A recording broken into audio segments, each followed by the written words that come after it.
This meeting is being recorded.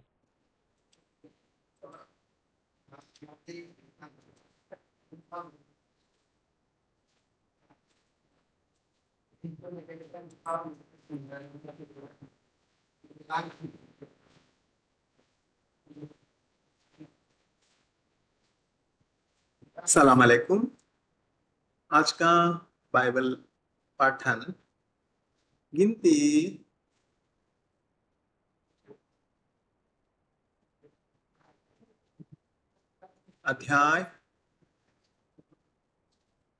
21 numbers chapter 21।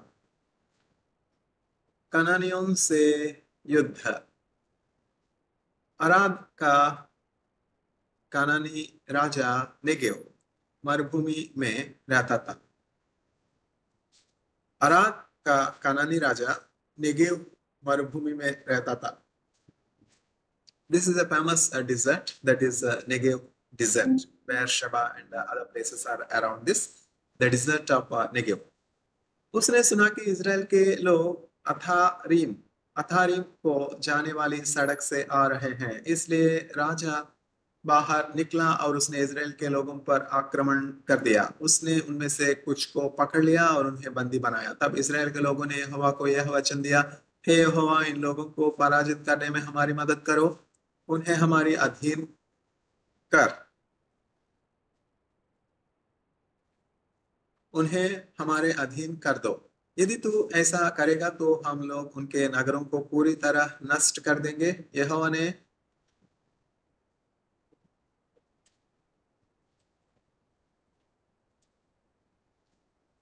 Israel के लोगों की प्रार्थना सुनी और यहोवा ने इजराइल के लोगों से कनानी लोगों को हरवा दिया। Victory, triumph comes from the Lord. The Trump must know that he is just a flesh. For that matter, all living beings are just a flesh. It is the spirit that makes us live. Unless God gives victory, no one can gain victory. David was victorious all through his life, and it is because of the excellent spirit that is dwelling in him. So the world rulers need to humble before the sovereign Lord and receive wisdom, counseling from God and his chosen anointed prophets. That's what David did. David heard what Nathan has said. Hizkiah heard what Isaiah has said. Israel के लोगों ने कनानी लोगों तथा उनके नगरों को पूरी तरह नष्ट कर दिया, इसलिए उस स्थान का नाम होर्मा पड़ा। कांसे का सांप।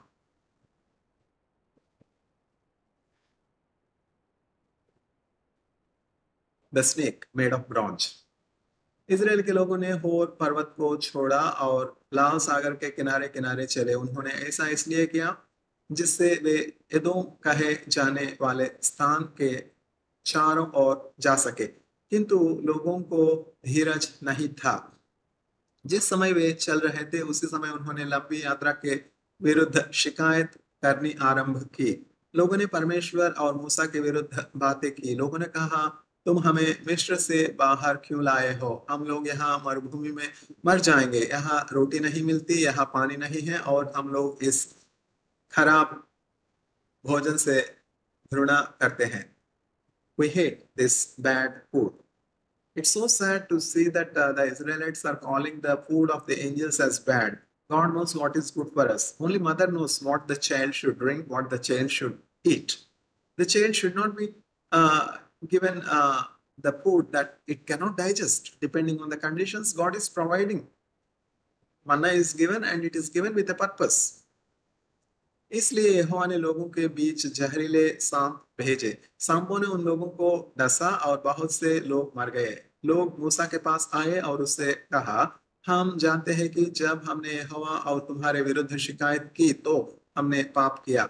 यहोवा से प्रार्थना करो, उनसे कहो कि इन सांपों को दूर करे। इसलिए मूसा ने लोगों के लिए प्रार्थना की। Moshe prayed for the people, interceded for the people rather. When we pray for somebody else, it is what is called intercessory prayer, intercession. यहोवा ने मूसा से कहा, एक कांसे का सांप बनाओ और उसे एक ऊंचे डंडे पर रखो। यदि किसी व्यक्ति को सांप काटे तो उस व्यक्ति को डंडे के ऊपर कांसे के सांप को देखना चाहिए. And God asked Moshe to prepare a snake out of bronze and then put it on a high place and said, those who ever look unto the snake will be saved from the snake's bite. Again, God's word to be taken in the context and not out of the context. God asked Moshe to speak to the rock, and instead Moshe struck the rock twice. As a result, what has happened? As a result, Moshe was forbidden to enter into the promised land.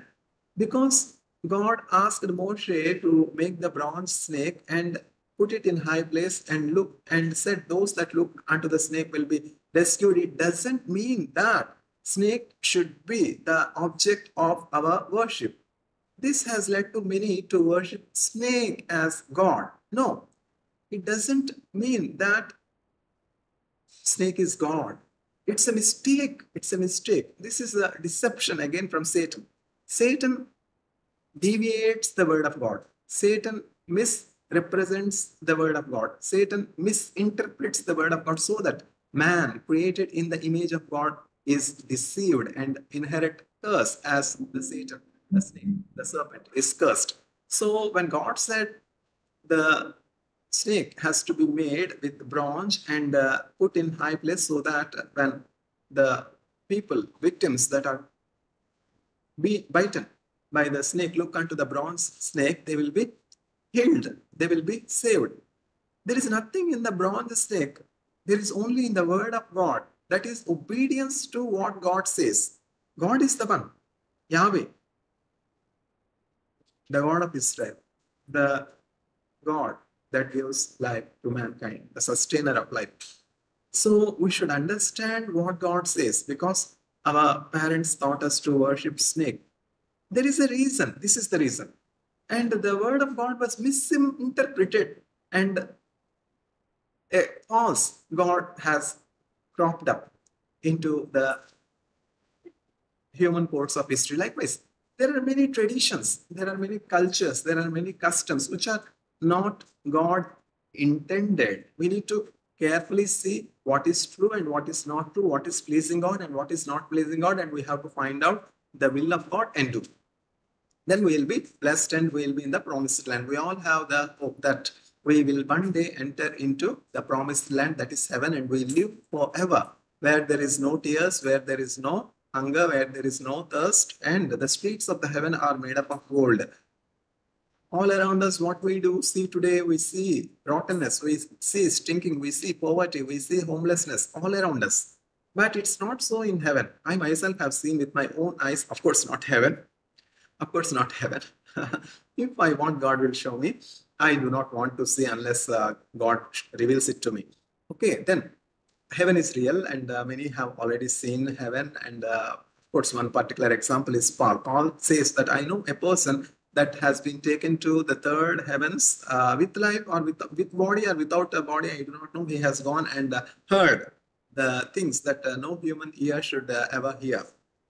I can boast of such things, yet what are all that are profitable to me? What are all that brings me reputation and makes me famous? I consider them all as filth in comparison to the knowledge of saving grace of Jesus Christ. Paul did not boast in all his earthly virtues, nor on the heavenly spiritual disclosures he was given. Yet he boasted in one thing, and that is knowing Jesus Christ.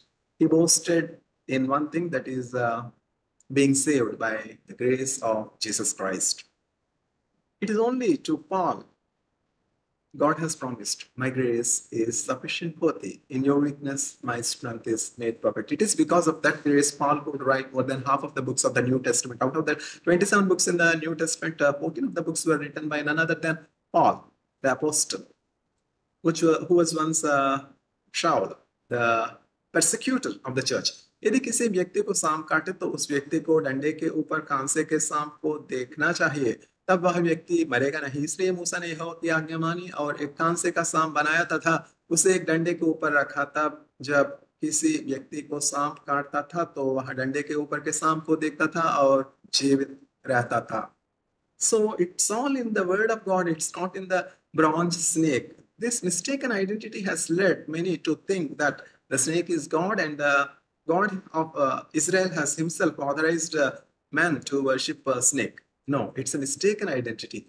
No other object is worth worthy of worship but for the God that has created us. Of course, our culture is to make images of our ancestors, of our elders, of those that we love, and worship them and adore them. But we should see what pleases God and what displeases God. Are we giving the place of God to something else? If so, we'll lose it.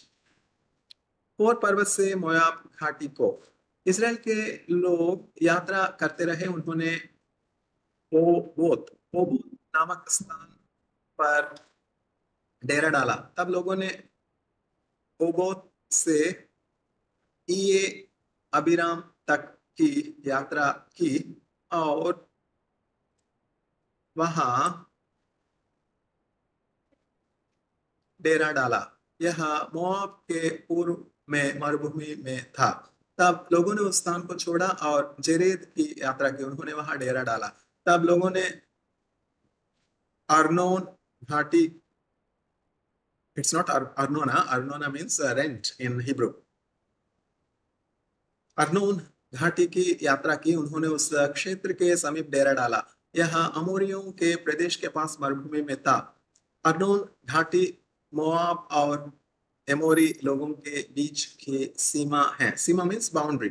यही कारण है कि यहोवा के युद्धों की पुस्तक में निम्न विवरण प्राप्त है।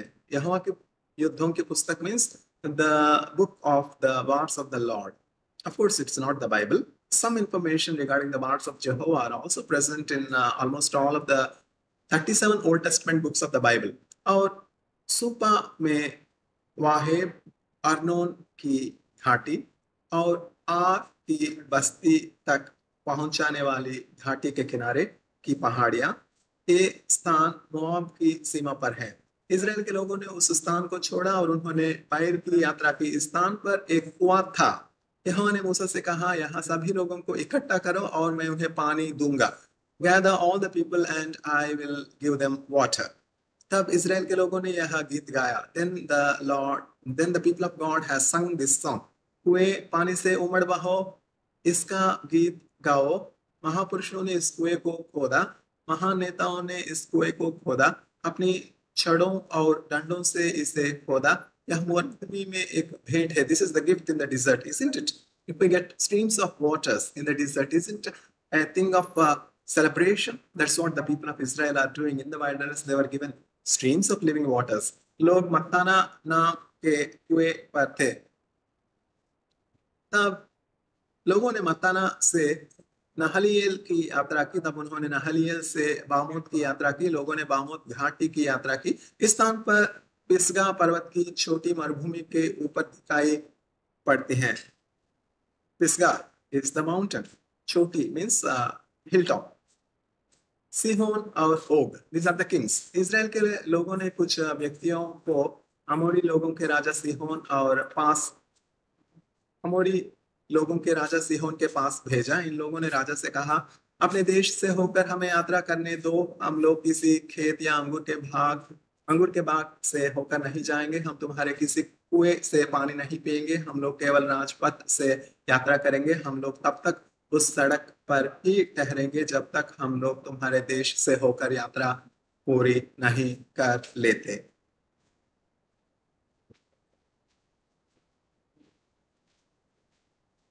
किंतु राजा सिहोन इजराइल के लोगों को अपने देश से होकर यात्रा करने की अनुमति नहीं दी। राजा ने अपनी सेना इकट्ठी की और मरुभूमि की ओर चल पड़ा। वह इजराइल के लोगों के विरुद्ध आक्रमण कर रहा था। This invasion is not good by any party, whether it is by Israel or by Russia. यहस नाम के एक स्थान पर राजा की सेना ने इजराइल के लोगों के साथ युद्ध किया, किंतु इजराइल के लोगों ने राजा को मार डाला। तब उन्होंने अर्नोन घाटी से लेकर योब्बेक क्षेत्र तक के उसके प्रदेश पर अधिकार कर लिया। इसराइल के लोगों ने अम्मोनी लोगों की सीमा तक के प्रदेश पर अधिकार किया। उन्होंने और अधिक क्षेत्र पर, we have to read the Bible properly so that the meaning is properly conveyed. Reading is not a simple task. Reading is a cognitive ability. Teaching by reading is considered as the inferior forms of teaching yet. Personally, I believe that this is the best methods of teaching. Of course, there is no other method of teaching but reading the original text in the Anglican Church or the English Church in the early days. Now, much of dilution, much of what to say, degradation, I do not say degradation, dilution, decrease in quality has happened in teaching because of other methods being invented. उन्होंने और अधिक समोर area और अधिक क्षेत्र पर अधिकार नहीं जमाया क्योंकि वह सीमा अम्मोनी लोगों द्वारा दृढ़ता से सुरक्षित थी। किंतु इजराइल ने अम्मोनी लोगों के सभी नगरों पर कब्जा कर लिया। उन्होंने हेशबोन नगर तक को और उसके चारों ओर के छोटे नगरों को भी हराया। हेशबोन वह नगर था जिसमें राजा सीहोन रहता था। इसके पहले सीहोन ने मोआब के राजा को हराया था और सीहोन ने अर्नोन घाटी तक के सारे प्रदेश पर अधिकार कर लिया था। यही कारण है कि गायक यह गीत गाते हैं, आओ हेशबोन को इसे फिर से बसाना है, सीहोन के नगर को फिर से बनने दो। हेशबोन में आग लग गई थी, वह आग सीहोन के नगर में लगी थी। आग ने मोआब को नष्ट किया, इसने ऊपरी अर्नोन की पहाड़ियों को जलाया। हे मोआब, यह तुम्हारे लिए बुरा है, कमोश के लोग नष्ट कर दिए गए हैं, उसके पुत्र भाग खड़े हुए, उसकी पुत्रियां बंदी बनी एमोरी लोगों के राजा सीहोन द्वारा। किंतु हमने उन एमोरियों को हराया, हमने उनके हेशबोन से दीबोन तक नगरों को मिटाया, मेदबा के निकट नशीम से नोपह तक। इसलिए इजराइल के लोगों ने एमोरियों के देश में अपना डेरा लगाया। मूसा ने गुप्तचरों को याजेर नगर पर निगरानी के लिए भेजा। गुप्तचरों में स्पाइस। मूसा के ऐसा करने के बाद इजराइल के लोगों ने उस नगर पर अधिकार कर लिया। उन्होंने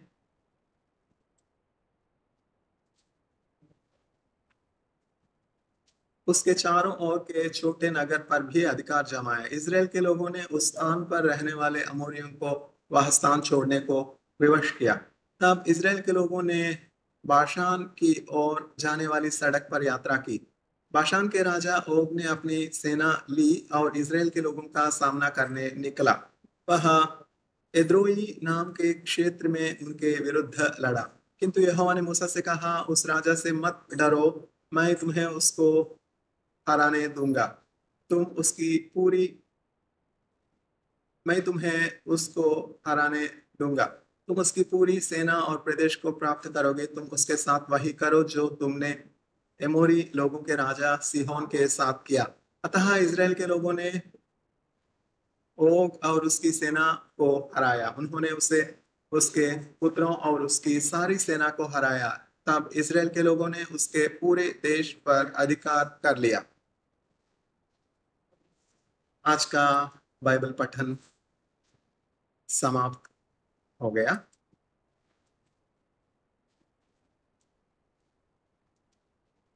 वालेकुम अस्सलाम।